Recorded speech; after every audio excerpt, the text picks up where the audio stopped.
think that doctoral programs in business and in all these disciplines share a lot of features with doctoral programs in most disciplines, which is you're going to spend the first couple of years taking coursework, learning the core kinds of theories and methods in your discipline. Some programs have everyone do some general requirements across the board, regardless of your discipline, and then more detailed, in-depth field requirements. Other programs, you kind of go right into your field. So that's an important difference to think about. After 2 years of coursework, or usually by the end of 2 years of coursework, there will be an exam. And every university has an exam, whether it's called a comprehensive exam, a qualifying exam, a field exam.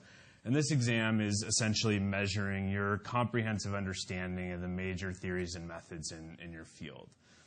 After that point, students really start transitioning into research. And although sometimes there can be some tentative wading into research in earlier years, usually by the third year is when students are really transitioning from kind of taking a lot of courses to actually doing research and eventually kind of producing their own knowledge, whether that starts as collaborative research with faculty or some of your other colleagues in the program, and then gradually moves into your own research, or it starts with independent research. There are lots of different ways that can happen, and a lot of it's dependent upon both the program and your individual discipline. So that takes you to kind of year 3, and usually year 3 and 4 and 5 are spent kind of figuring out and doing what your own research project or projects are, and eventually producing a piece of original work in the form of a dissertation. And the forms and formats of dissertations vary, but typically there are 2 or 3 papers on either a related stream of research or 2 or 3 kind of pieces that you've done during that time period once you've kind of transitioned into research. And usually that program and that experience culminates in either an oral exam of some kind. In some places it's called a dissertation defense. So that format kind of varies also by program as well. And usually most of your 5th year, and most people can finish these programs in 5 years, is spent on the job market. So going out there, getting your research out there, talking about it with other people and other schools, and ideally landing a great job at the conclusion. Admissions criteria. Again, there's variance among programs, but basically we want everyone needs to have an undergraduate degree. There's no graduate degree required, although some people do enter programs with graduate study, whether it's a master's degree, an MBA. In some cases, we have students that have a doctorate in another field who are transitioning into one of our disciplines, but it's not required. Usually a standardized test score, GRE exam in some cases, GMAT exam in some cases. This is another thing you're going to want to check because those requirements vary from school to school. Letters of recommendations and a personal statement. And a personal statement is really a way for you to tell the admissions committee kind of what brought you to this point, what you're interested in studying, and why this particular school and program is a good fit for you. I'm going to wrap it up, but we can talk more in the Q&A. But the one thing I would say is that the question I get asked a lot is, what should I be looking for in a program? And the advice I always give students is, you want to really do your homework. Go to each school that you're interested in. See what the faculty in your program and in your discipline are doing. Read their CVs.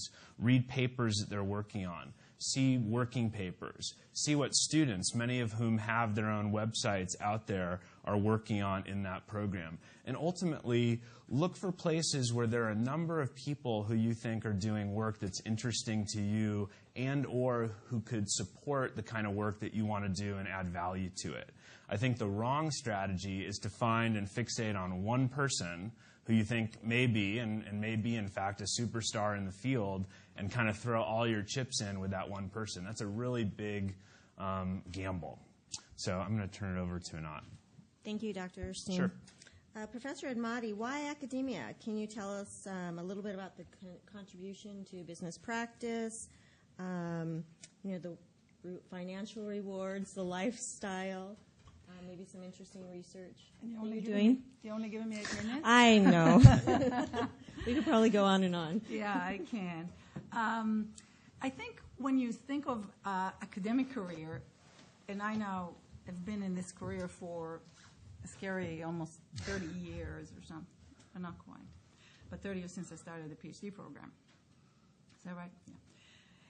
I think it's hard to think of a job that has more autonomy and more freedom to a person, where you actually do not, on a day-to-day basis, have a boss. And you really can follow a lot of your own urges and interests and control a lot of your day-to-day activities.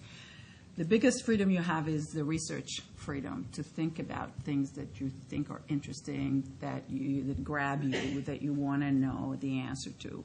And that's an amazing freedom that an academic usually has. We're not usually told what to do research on. We're informed by the fields and by our own understanding of what needs to be done next, or what we think we can do next ourselves and how we can contribute. There's a lot of things you can choose within the job, so that you can really tailor it to your own taste. Some people like to work with other people. Some people like to work alone.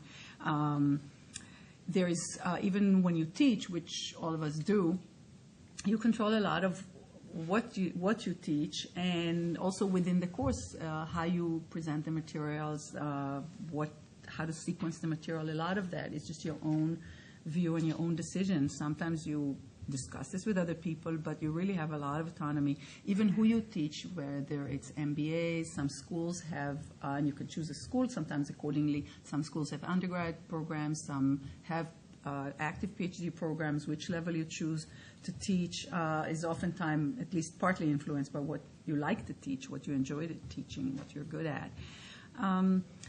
Later in a career like that, some people choose to mix it with other things, like they could write books, sit on boards, they can consult. There's a lot of flexibility there to kind of go 1 day a week, or there's some level to do this. I should also mention some people teach executives in some of these programs, so schools have that, but it's optional whether you teach there or not. Oftentimes it's just an extra thing that you choose to do. Sometimes people only do it later in their career because of a lot of research requirements earlier on.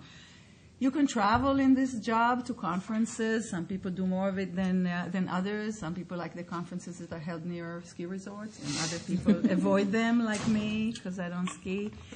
You have advising relationships with students, especially PhD students, and that's a very satisfying part of the job as well.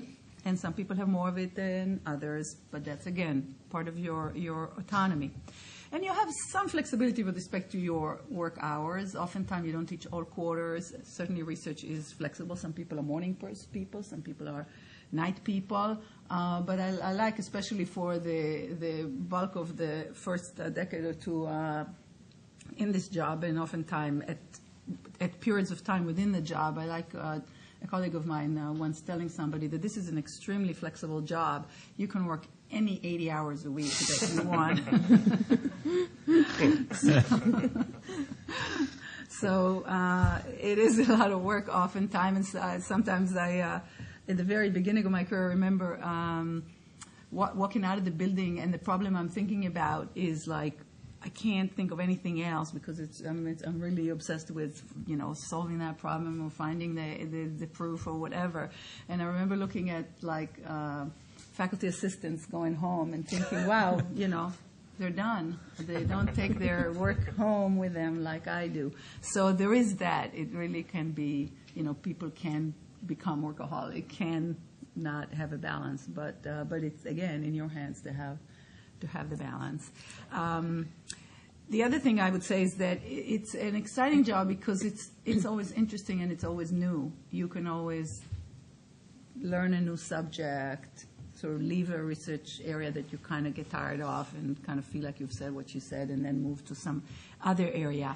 Then when you do the research, if you're lucky, you make a difference in this research. You create a new idea that other people then proceed with, and you feel like you made a little difference to the research, and then eventually trickling down to to maybe the practice even, or our understanding of how systems work, or how to understand various processes within business. Now, in terms of lifestyle, I would say it's not a job where you usually become extremely rich, but it's a fairly well-paid job. Some people, if they really enjoy it, say, I can't believe they pay me to do this. So, but it is work. But if you like it, and if you're a good fit for it, it is well paid for that kind of thing. If you really enjoy it, but that's true for every job that you enjoy, probably. Also, within business schools, I would say that we are lucky because business schools the business schools that are research-oriented tend to have resources for research quite a bit.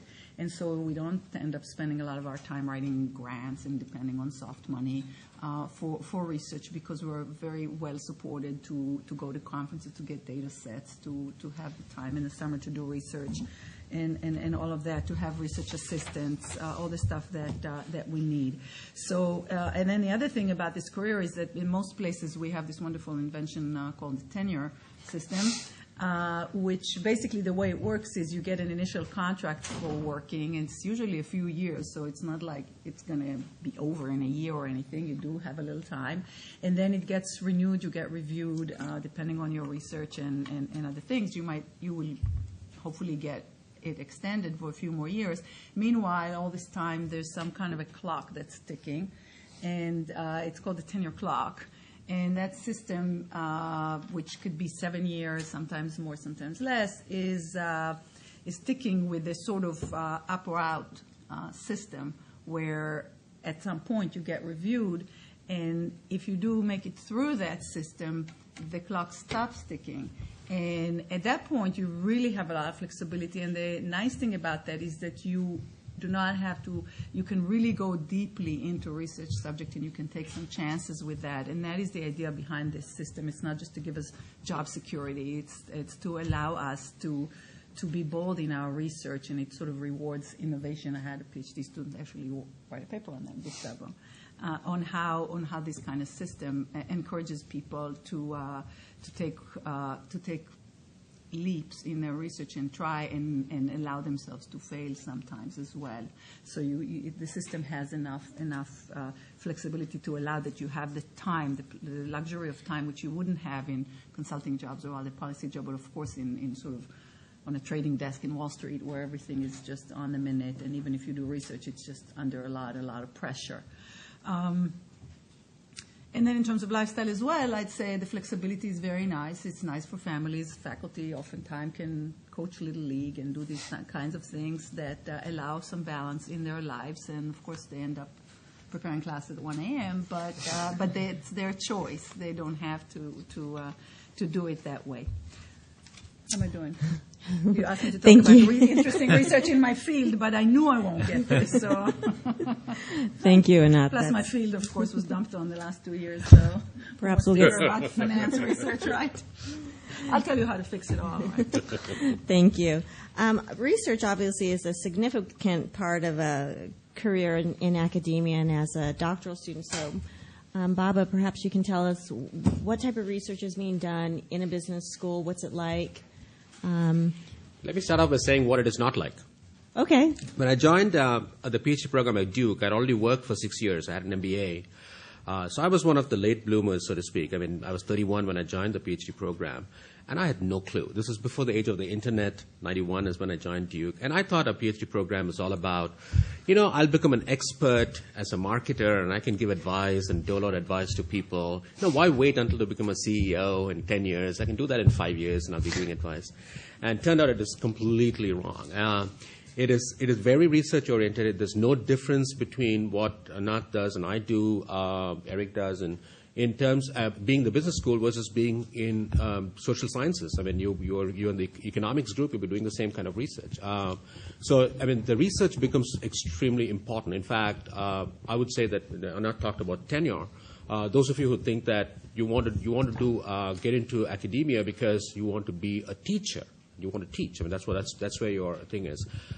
You're going to be disappointed in the sense that all the evaluation criteria, at least until you make tenure, which I talked about, will be based on research. I mean, teaching matters, but it's predominantly going to be based on research. In fact, the letters of evaluation that are going to come from outside, evaluating your, candidacy to tenure, will often involve people who are not in the field. They're not in business schools. They'll be in the social sciences, they'll be psychologists, economists, and so on. So that was the major kind of thing I wanted to kind of share with you.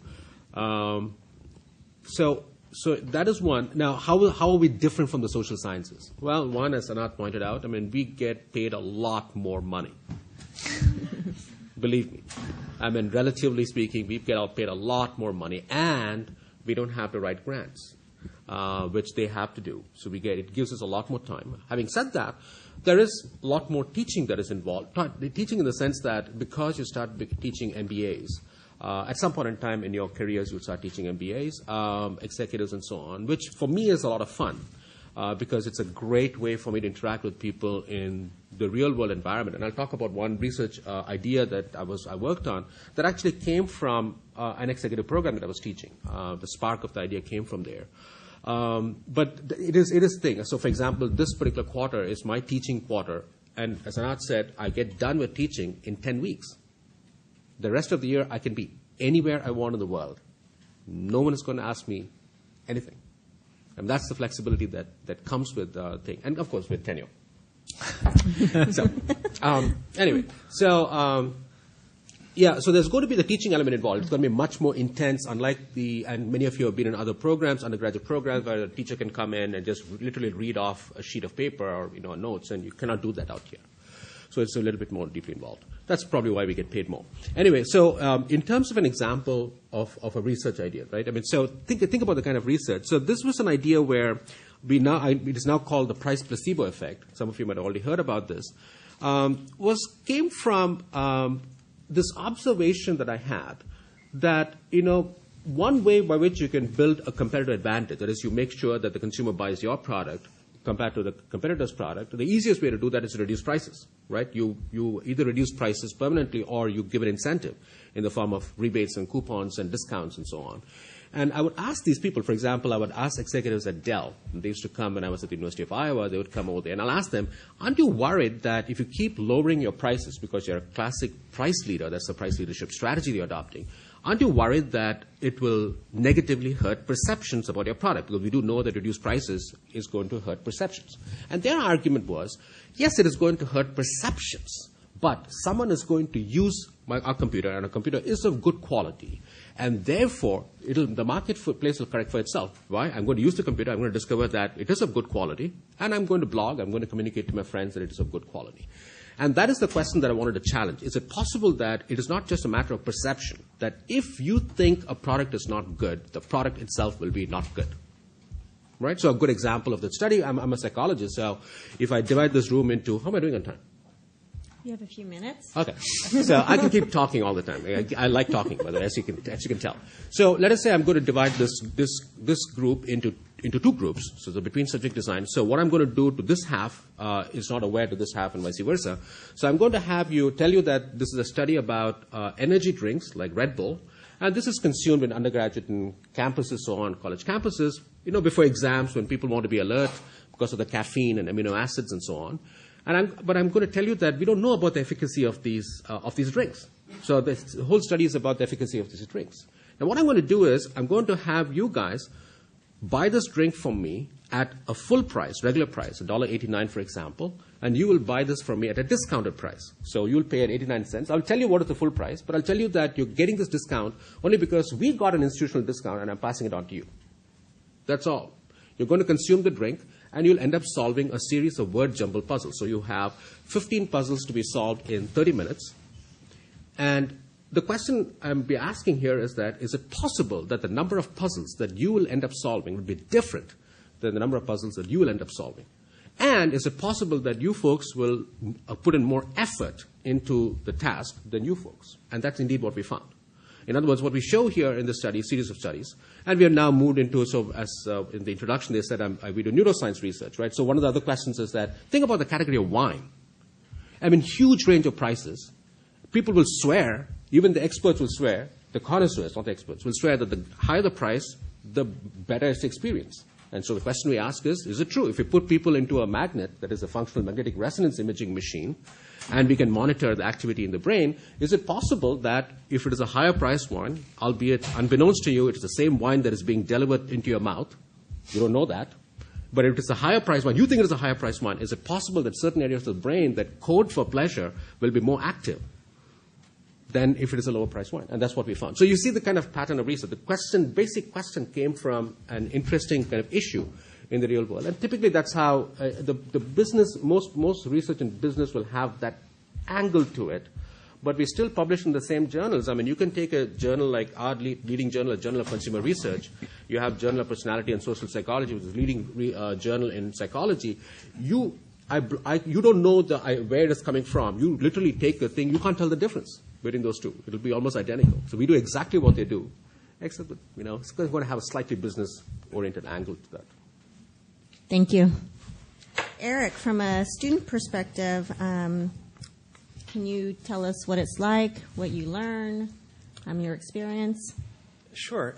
First, welcome to all of you guys. When I heard how many people were going to be here today, I gave a lot of thought about what I would say in some of the range of topics. But regardless of where I let my mind wander, I always came back to the same point, which is that I really love the PhD program here at Stanford. I really love it. But that doesn't mean that it's right for everyone. And I don't want you guys to think that the reason I'm up here today is simply to trumpet the virtues of attending Stanford. But rather, I'm hoping to provide you guys with some perspective as to what you guys may actually encounter should you ultimately enroll in the program. So broadly speaking, the GSB, as you may have been able to tell thus far, is a lot of things. It's interdisciplinary. It's an exciting place to do research, but it's also very challenging for students. The workload is, I would describe it as intense. And I'm sure that's something that you guys have heard elsewhere. But it's most likely more rigorous than you're accustomed to at the undergraduate level. It requires a lot of discipline, and it requires a lot of focus. During my first couple of years here, when I was taking classes, I worked, every Monday through Friday, many hours, and I worked most weekends as well. And of course, this will vary depending upon the program. But certainly from my experience, it required a lot of work. And that's not to scare you off. It's just to provide you with a perspective as to what you may expect.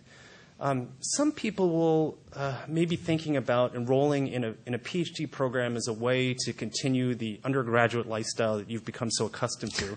I don't recommend that. Really, the people who do well in the PhD program, obviously, it takes a lot of brains, but I think more than anything, it requires a lot of hard work and dedication. That's something that you want to make sure that you have, but also convey to the admissions committee that that's something that is special about you.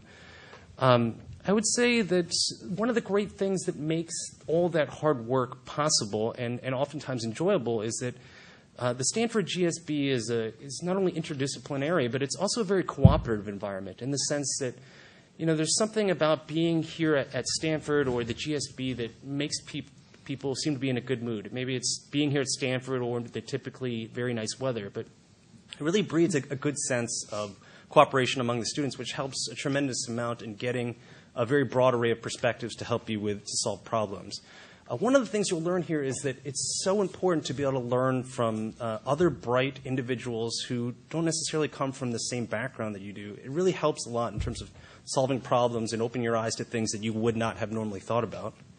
So in addition to things that you may also learn at the program is that there is a tremendous distinction between undergraduate and graduate courses in the sense that my experience as an undergraduate was that there was more of an emphasis on things like memorization and basic principles, whereas at the graduate level, you really need to have a very strong concept of or understanding of precision and higher analytical reasoning and creativity. Those are the things that are really going to help separate the people who do well in the program versus those who do not.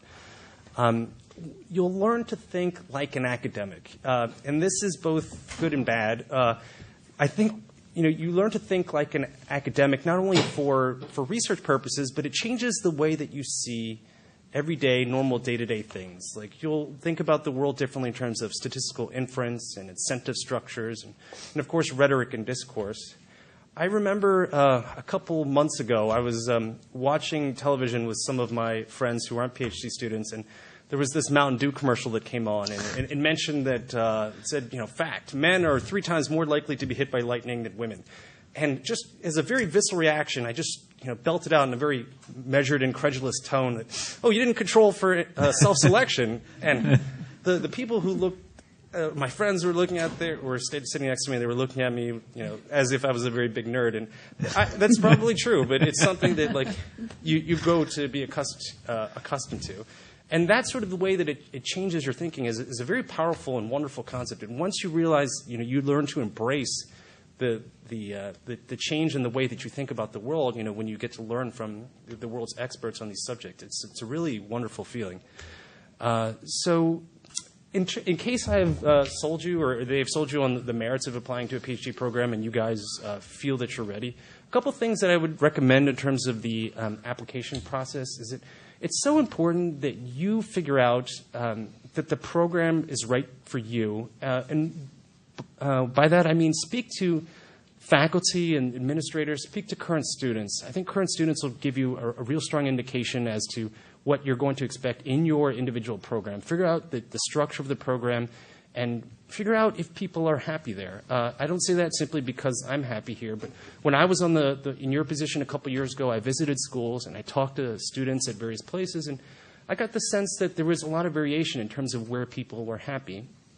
And that makes a big difference because the general collective mood of the community, it has a lot of ripple effects, not only in terms of how people interact with each other, but certainly the cooperation among students.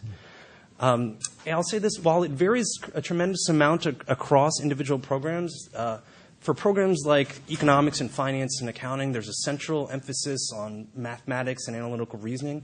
That often separates the people who have basic undergraduate training versus those people who are ready to make the leap towards a higher level of graduate training. This, of course, varies from program to program, but I found that it makes a very big difference in making a smooth transition if you had, if you thought about these concepts and have this sort of basic background. It's certainly not required, but I think, from my perspective, it's helpful. I think the earlier you can start to identify research interests, or at least things that you find interesting, the better off you'll be. The more you can start to talk to professors at individual programs about how your research interests align with theirs. I think that's something that's helpful to make sure that you're the right fit for the program, but also to convey to the professors that you're thinking about these broader issues. And as everyone has mentioned today, getting your PhD at a business school is a major, major undertaking. And it's important that when you apply to programs, it's important that you identify and you understand the sacrifices that are required. And it's important that when you write your letters of your personal statement letters, that you think very hard, not only that to demonstrate to people that you recognize the sacrifice that's required, but also that you know what you're making the sacrifice for. That is, you know what you're striving for, and then what's keeping you focused in the program. I can offer a lot of different perspective as to what it's like here at Stanford. I can't speak to every individual program, but as I mentioned, I absolutely love the program here, and I'd be glad to answer any of the questions you guys have. Thank you, Eric.